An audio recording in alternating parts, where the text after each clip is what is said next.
Okay, now that we had a week of educational international films, time for the trash. Hey everyone, it's me, Aaron. And I'm Michelle. And this is Thorgiween, where we're watching a horror film every single day, all month long. And this is the start of a brand new theme week, Schlocktober. Yeah, after watching so many international horror films that were very elevated, very mature, so many of them were very well made, I was like, I just need some trash. I just need some good old-fashioned, just dumb horror films. So yeah, this entire week is a celebration of schlock. And before we go any further, I know a lot of people have questions about like, okay, what exactly is schlock? There's no real definition to it. Schlock, it's one of those things where like, you can't really define it, but you know it when you see it. However, there are some guidelines. And these are the guidelines that we're going to try and follow for these films here. But again, schlock is entirely opinion-based. So some people might say that doesn't count, but we feel it does. Okay, I feel there are 4 rules about what constitutes schlock. The first being, doesn't have to have a low budget, but it can't have a high budget. A lot of people say that schlock has to be low budget. I've seen some medium budget schlock out there, but it is typically lower budget. Number 2, it has to be trying to reach beyond its means. It has to have a grasp that's longer than its hand, if that makes sense. Like, it has to be a film where you can tell they could do this much, but they really want to do this much. And again, that's one of those that it's going to come down to opinions. You're going to watch the film and be like, okay, what all were you trying to do with the budget and the amount of resources that you had? Number 3, and to go off of that last one a little bit more, also, there has to be some passion behind it. You are never going to look at schlock and go, this was a paycheck job. Maybe some of the actors were in there for a paycheck, but the people making the film were actually like passionate about what they want to do. They actually tried. You gotta give them that. So let's see. Number 3, has to have a sense of humor to it. That doesn't mean it has to be a horror comedy. Not at all. It could be a film that tried to take itself seriously and the humor is unintentional. But no matter what, whether the humor is intentional or is unintentional, you, the audience, should be chuckling at a little bit. And the last rule is that it has to be in poor taste and trying to shock the audience. And when I say poor taste, I don't mean bad. I don't mean like, oh, that was horrible that they did that. It's gotta be the kind of thing that would make a rich lady grab her pearls. Like, oh my. It can't be like, you can't watch like Halloween. And yeah, there's some graphic kills in Halloween, but they shoot it to try and make it seem like, oh, that's a genuinely terrifying individual over there. Oh my goodness. Oh, it's shot so dark and so atmospheric and moody. Schlock needs to be the like, holy shit. Like, you need to say that at some point in time when watching a schlock film. So when I say bad taste, I don't mean it is a bad movie, but I mean like they are trying to like shock the audience. That's where the "och" in schlock comes from. Shock. Where does the "sh" come from? That Slop? is Slopper? I actually don't know where the L comes from, but I know the SH comes from shoddy. So that actually, like, I do actually have an answer for that part. Shoddy, sloppy, shock. I guess the L comes from sloppy. Yeah. All right. There you go. All right. We figured out the mystery of the L. Oh, also, there is a 5th rule. It has to star Barbara Crampton or Dick Miller. So that one doesn't always apply, but you'll notice that it lines up a lot, especially with our film today, Chopping Mall. This is like one of my comfort horror films. I would never say that this film is like a genius film. I'd never say it's brilliant, but man, you want something that you just put on and it just makes you feel good. Everything about this movie just lifts me up. This film is so freaking fun. Like, this is junk food. It's a perfect movie. That's Halloween junk food. Just like add candy corn into the popcorn. Like, yeah. Oh, I would love to see somebody make like the Chopping Mall snack. Like, just trying to figure out like what exactly that would be. Yeah, that's perfect way of summing up schlock as well. It's junk food. It is junk food horror. And that's exactly what this film is. So Chopping Mall, it starts off with an intro in which this mall is presenting these 3 new androids that are going to be guarding the mall at night. And they have like this little video showing how it can arrest criminals that are trying to break in. And they're presented to this audience. And this film is made by, I don't remember his first name, but his last name is Wynerski. And that's the guy who directed this. And in the audience, there are 2 people who keep making snide commentary about the whole thing. And keep like, kind of reminds me of your mother-in-law. We could use them in the restaurant. And it keeps coming to them. Those are apparently two characters from another, it's Jim Wynorski, that's his name. Those are two characters from another Jim Wynorski film. So he's trying to create like the Wynorski verse here. And do you know what movie they were from? I do not. Okay. I have heard it before. I always forget it. It's a film that I have definitely never seen. I don't even know if it's a horror film or not. But yeah, it always cracks me up that this dude was just like, I will put them in this film. And like, did you do that just for you? Or did you think that the audience would be like, whoa, it's them? Because no, nobody knows who those guys are. I know who the actor is. I know who one of the actors is. But yeah, that just always cracks me up. But you want to know what this type of film is. He's given this demonstration. People are asking all these questions like, well, how can I identify who is working for the mall, who isn't working for the mall? What are the problems I can have with this? And then he goes, I assure you, nothing could possibly go wrong. Chopping mall. You know what you're in for that second that happens. It's great. Yeah. The thing is, there's not a lot of chopping going on in this movie. It's the pun. You can't use the pun. The pun's too good for it.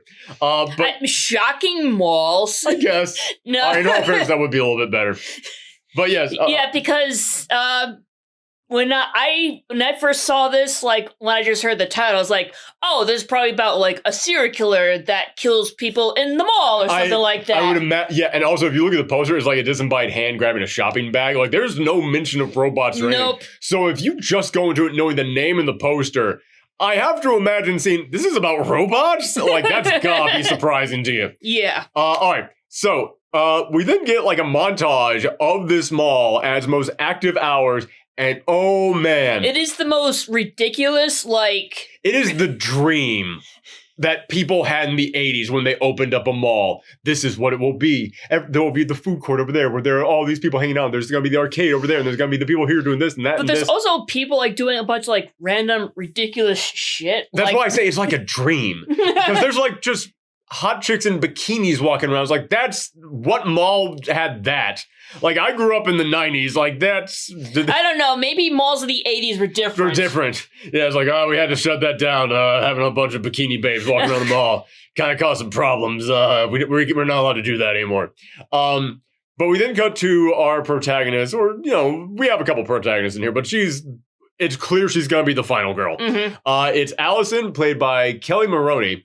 Again, have the notes off to the side. And she and her friend Susie, played by Barbara Crampton, so automatically checking off a box right there, they are working in a pizza place. And again, it is just like so over the top. Schlock needs to be over the top. And like the guy who's like making the pizza, just this big dude smoking a cigarette, shirt covered in like just raw grease, it looks like. And like the most Italian accent, like, because it's a pizza place. You gotta have even if it's in the mall. I'm like, man, Sbarro never had that guy. Maybe it's for the best. Again, like, I grew up in the 90s, and this makes you look and go, is this what malls were like in the 80s? Is that, man, malls went downhill fast, even before Amazon. But there's a guy there, and I gotta bring this up. I gotta make sure to point it out. There's a big guy over there just eating a bunch of pizza. And they even make a joke about how it's like, oh, it's that guy again. He's always in here. He's always eating all that pizza. And then he makes a line, and then he like, the scene ends with him going, waitress, more butter. And I have to bring this up because even though I've watched this several times, it never like hit me that line. Like maybe I just ignored it or what, but this time like I definitely heard it. And like my Winter Soldier memories like awakened. Like it's my like activation code because suddenly I remembered if anybody out there was growing up in North Carolina in the 90s, there was a radio station. I don't remember which one, but you know how radio stations, a lot of times they'll have like their little like ad break or promo thing, and it's just random voice lines from movies. One of the voice lines on a radio station I listened to when I was a teenager, it was, waitress, more butter. And I was like, what the hell is that? And when I was watching this film this time, again, this is like the third time I've watched this movie, and I never picked up on it the first two times. Watching this time, I heard, waitress, more butter. And all of a sudden, I was like, oh, it's like my Ratatouille moment. Just like I was like, oh my God, I forgot about that. And it just came rushing back to me. And now I know where it's from, finally. But yeah, we then cut over to the furniture store, the mattress store. and we have our three dudes there. Ferdy, Greg, and Mike, I think. There's another guy who's out there in a car. I don't know what he and his girlfriend do for a living, but they join them later on. I think they're like mechanics. Yeah, like, aren't they also married? There's something. They're definitely like the most dedicated. Like everybody else here, you get the sense that they're like hooking up very early in their relationship, or it's the first time they're meeting. The two of them, they actually run a business together. So it's like, okay, they know each other. But don't expect me to remember anybody's names after this. So we come to the three guys in the mattress store, and they are planning on inviting these girls over tonight to just fuck in the mattress store. And Ferdy is like the nerdy guy who... Honestly, if you look at him, he looks exactly like a young Rick Moranis. It's very much so. Yes. So you know right off the bat who the nerd is in this movie. And also, like, the other two guys there, one of whom has got the most, like... If that dude didn't play football, he wasted his potential. Because, goddamn, that guy looks like a linebacker. He is huge with the most square, all-American jaw you've ever seen. And then the other guy in there, pretty good actor, has a good look to him. And I kept looking at him going, who is this? I know this guy from somewhere. And I looked up his IMDb. I do not know him from somewhere. He just has that face that he looks like he's from something. He did almost nothing aside from Chopping Mall and Breaking 2 Electric Boogaloo. So I just had to go out of my way to mention that. But Ferdy is being given the opportunity to be like the guy in charge for the night. Like, he's not the manager, but he's like the interim manager, whatever that word is. And he's like, oh, come on, guys. I don't know if we should be doing this. And he's like, oh, but we're going to bring a girl over for you. It's like, okay. So the mall closes down, and then lightning strikes the tower. Lightning strikes the big satellite, and it causes the Chopping Mall robots to start acting up. And they immediately start going to work on, like, the scientists who are in charge of them. Yep. And then we just get, like, a sequence of everybody just in the mattress store just fucking. And, like, this is actually a great shot. It goes from, like, one bed to another, and, like, you get the sense of, like, how everybody's relationship is, of, like, how they're, like, fucking each other. And then it gets over to Ferdy and Allison, and they're just sitting on the couch watching a horror movie. Like, that's actually kind of, like, a sweet way of, like, setting up, like, okay, these two kids, they're kind of awkward, but they do have that chemistry. It's like, oh, that's really cute, actually. That's kind of cute. That's probably the only time I'll ever describe a scene in Chopping Mall as being cute. But after that, the big linebacker guy, his girlfriend says, I need a smoke. I need Virginia Slims, which I have not smoked in a long time. So maybe this isn't an accurate statement, but I heard that and I was just like, that is the most 80s cigarette that I can possibly think of. So he goes out to get cigarettes from the cigarette machine, and then the Chopping Mall robots come up and start asking us for his ID. He shows the ID. Oh no, before that, this is like the first time that the Chopping Mall robots act up. The janitor, played by a cameo from Dick Miller, so this one's a twofer, he is sweeping up all this, like, guck on the ground. And then the Chopping Mall robots come up, just knock his bucket over. He's getting pissed at him. This whole film was really ahead of its time. It's all about AI trying to replace people, and they can't do the jobs. So he comes up, he tries to present the identification, and then the Chopping Mall robot just electrifies him. And the Chopping Mall robots, they look, if you've never seen the movie, they look like they basically are just like remote control cars with a big cardboard box on top in the shape of a robot. Like, they are so cheesy. Like, they look like they come out of 50s sci-fi alien movies. Like, I was thinking like the dogs from Doctor Who almost. I definitely get that sense. Like, there's even a moment in which one of them gets knocked over. And, like, okay, it's over. I can't get back up again. And I was like, it's like just like the dogs with stairs. Yeah, it's like, it definitely kind of has a Dalek sense to it. I had that thought too. So he electrifies Dick Miller, and then later that evening, football guy goes out there, and then he ends up getting killed. And then his girlfriend goes out there to try and find him, and the camera's just on her ass the entire time. Yes. Like, it's giving her a colonoscopy. Like, it is. It is giving her a medical exam. It is so far up her butt as she is walking down there. And like, honestly, at one point I was kind of thinking to myself, was this movie sponsored by Playboy? Because you see the Playboy bunny on her underwear, and it's like I did look at that and I was like, holy shit. That is, man, if that's not product placement, like it's at least a tone setter. I'll say that. But yeah, we mentioned that schlock has to be kind of tasteless and it has to be shocking. Again, like this thing is so close to her ass for so long. That's like, yeah, and also not to mention we just had multiple fucking scenes, and there's so many boobs in this movie. That's like, yeah, this definitely going to be shocking audiences, but if that's not shocking enough, she then finds the killbot, and it's chasing her down with these really crappy laser beam effects, just chasing after her.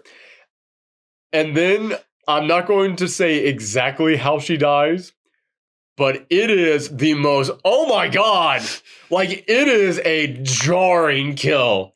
It is definitely the most like makes you stand up and, oh, I'm paying attention now kind of kill. It's great. Yeah, so again, shocking, check that box off. Perfect. The Dalek killbots look super cheap. Check that box off. Are they still trying to go for it? Yes, they are. Check that box off. Good for them. So yeah, this thing is definitely schlock. Like I looked up a lot of list of what films people consider to be schlock, because I was like, all right, let me gauge what everybody else's opinion of schlock is. This is like the one movie that was on everyone's list. Like this is the definitive schlock film. And then after that, the film becomes everybody they try to escape, but they can't do it, so they try and survive the night.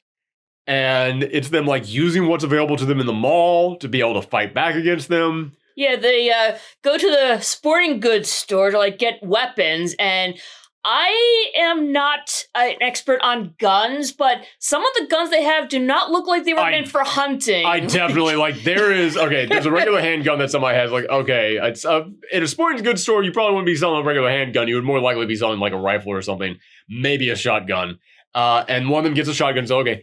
Another one gets like an Uzi kind of like, I don't know the exact kind of gun that was, but it was a kind of like, oh man, you can't take that for hunting. You'll ruin the meat. Yeah. You'll scare away all the animals with that thing. The only thing you're hunted for that is predators in the jungle when you have to clear out the entire landscape. Yeah, so it's okay for anybody who is an international audience member and is like, do you really sell guns in your sporting stores? Yes, we do here in America. But I don't think we sell those particular types. Yeah. This was the 80s, who knows? We don't yes. Once again, we gotta clarify this. The time that this was, yeah. Yes, and that we don't know for sure. Yes, exactly. Yeah, we're not that old. It doesn't, although, real talk, it doesn't matter. It's chopping mall. Yeah.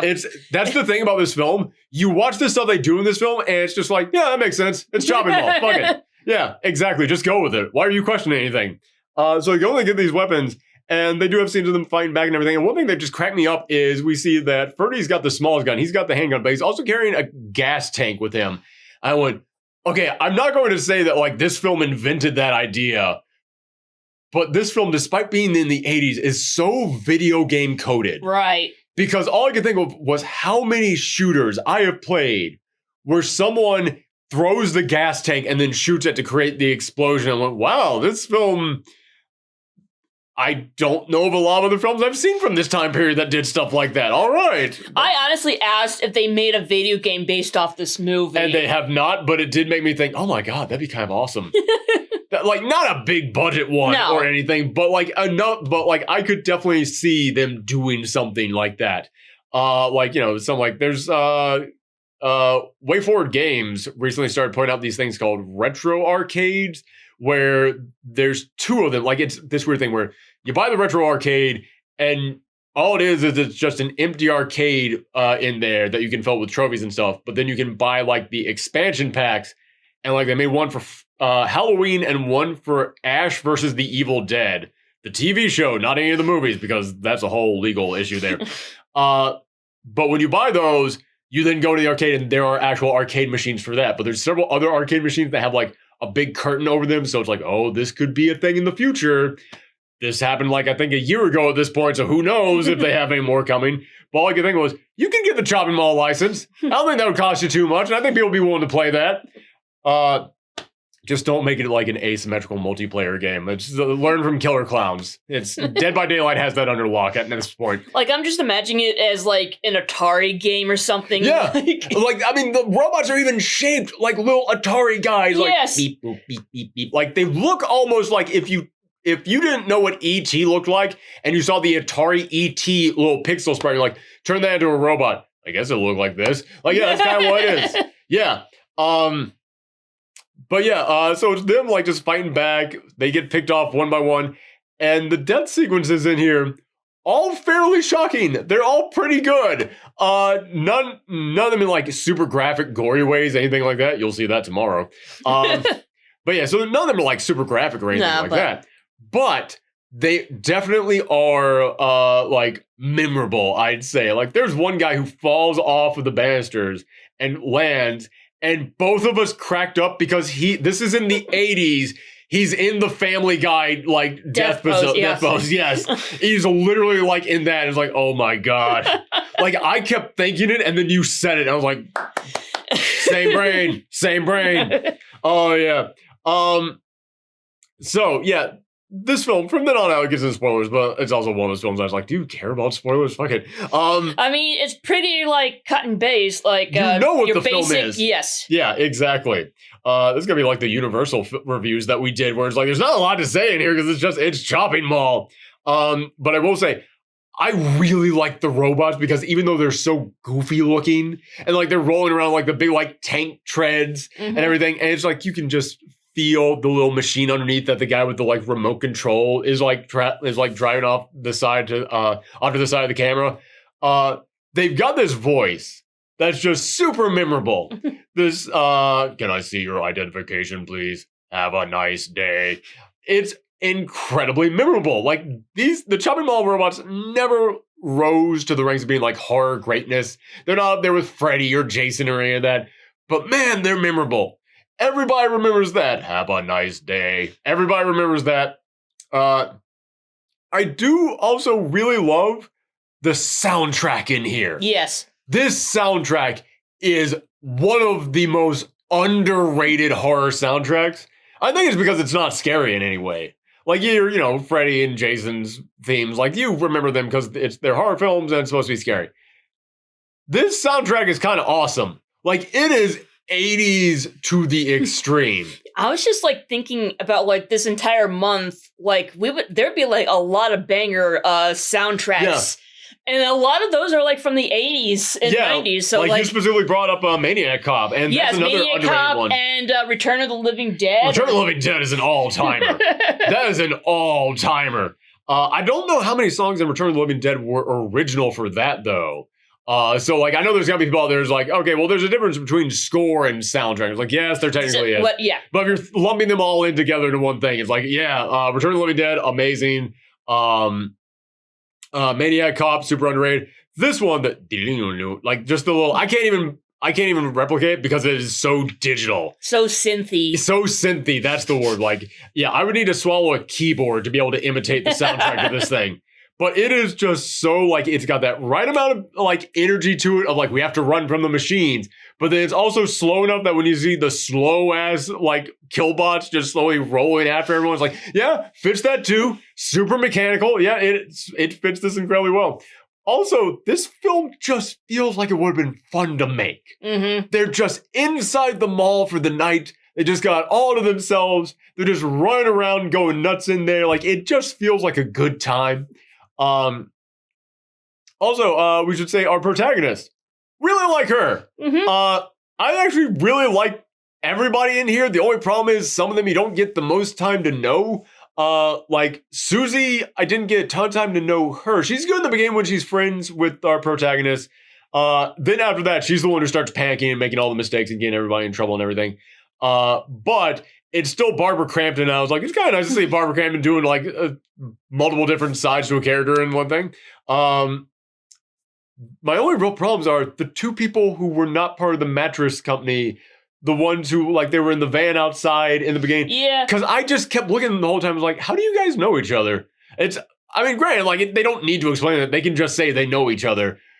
But I didn't realize they were even going to be part of this until they were just there, and I was like, wait, do you guys even...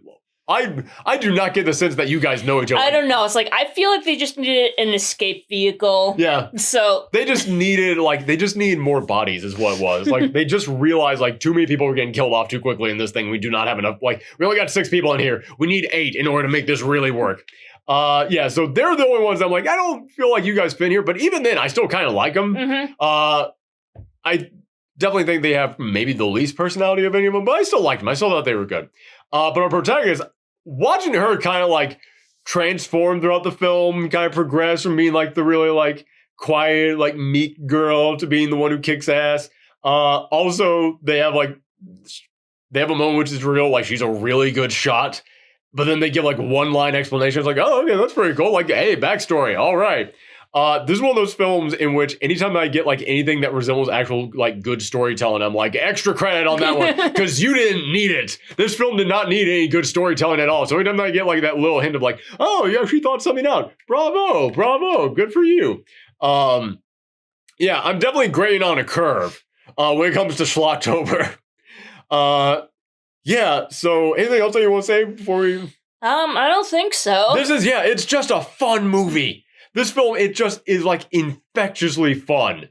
So yeah, for anybody who's never seen Chopping Mall, it's also one of those films that I believe is just playing on everything. Yeah. I looked up where can I watch this, and by the way, I will just say this: I've been trying to prepare and make the list of all the films that we want to watch this week. When it came to International Horror Week, I was like, okay, it's playing in this one place. Okay, they're almost all playing on Shudder because Shudder is just we'll buy up whatever international films we can possibly get. But when it comes to the Schlocktober films that we have prepared, it's oh my God, they're playing everywhere because these are the cheapest films imaginable. You can find these anywhere. So yeah, go watch Chopping Mall. That film is good. This thing, score. Every time that we've watched this before, I'd be like, it's a B plus. I like this movie so much more every time we watch it. I'm going to give it an A minus. I think I might give it an A minus or B plus because I think some of the scenes might be a bit too cheesy at times. Fair enough. But I still did enjoy it. Mm-hmm. Yeah, it is. It's just enjoyable. Like I said, this is comfort food horror to me.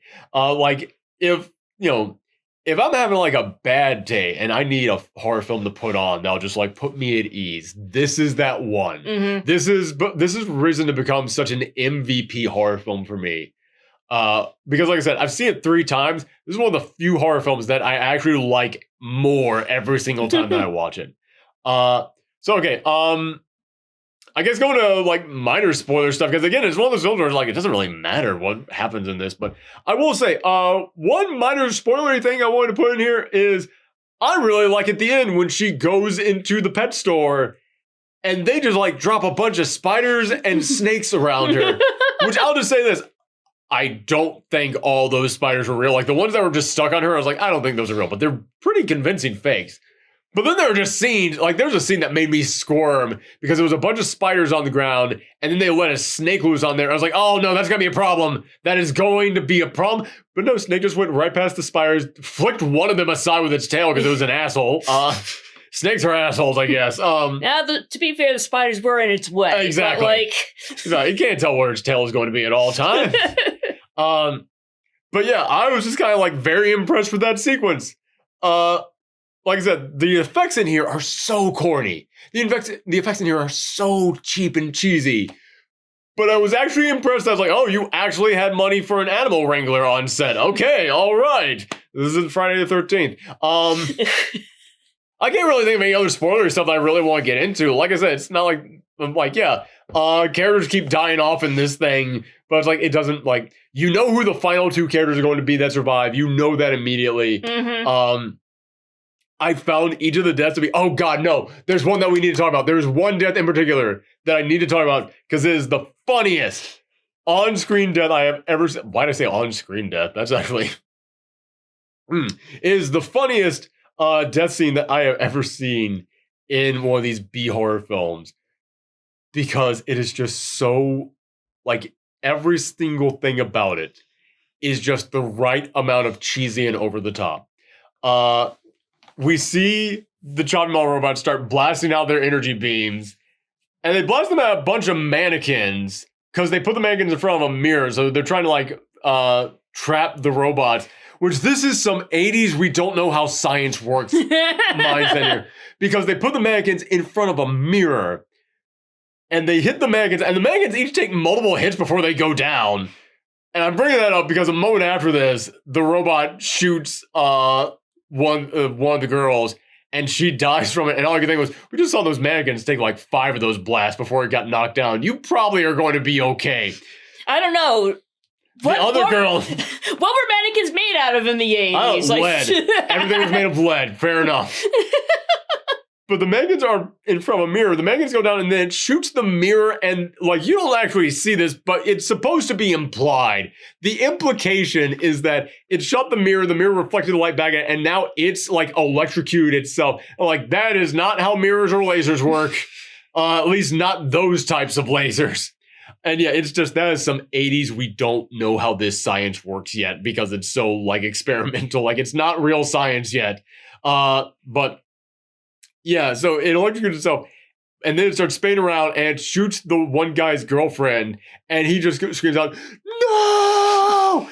And then he runs 2 feet over to the little, like, mall cart to, like, help old people drive around, hops on it, and then, like, he is so big for this thing. He is, like, straddling this thing like it's a tricycle, and holding his gun in the other hand. And then he just drives the thing 2 feet into the killbot and electrifies himself, and he falls down. I just described to you, shot for shot, how that scene works. The exact pacing of it, everything. You are still not prepared for how corny it is to actually see that work out. It is so genius. And it is the perfect summation of like, this is over the top and it's corny and I love it. It's great. I love it. Love everything about it. Yeah. Anything else that you want to do for spoiler stuff? Nope. Yeah, this is one of the easiest spoiler talks we've ever had because, like, yeah, fuck it, who cares? It's just fun. But there you go. That is Chopping Mall. That is probably the quickest review that we've done all of Thorgiween because there's like nothing to discuss. Schlocktober is going to be pretty easy. This is going to be like that was the homework we had to do. This is recess. Like International Horror Film Week was the homework. This is like, all right, now we get to play. So come back tomorrow. A lot of people out there think that schlock also has to be older films. It's got to be like 80s and earlier. No, schlock can exist within any time, and I want to prove that by picking a film from the 2000s. Come back tomorrow for Hatchet. Bye, everybody. Bye.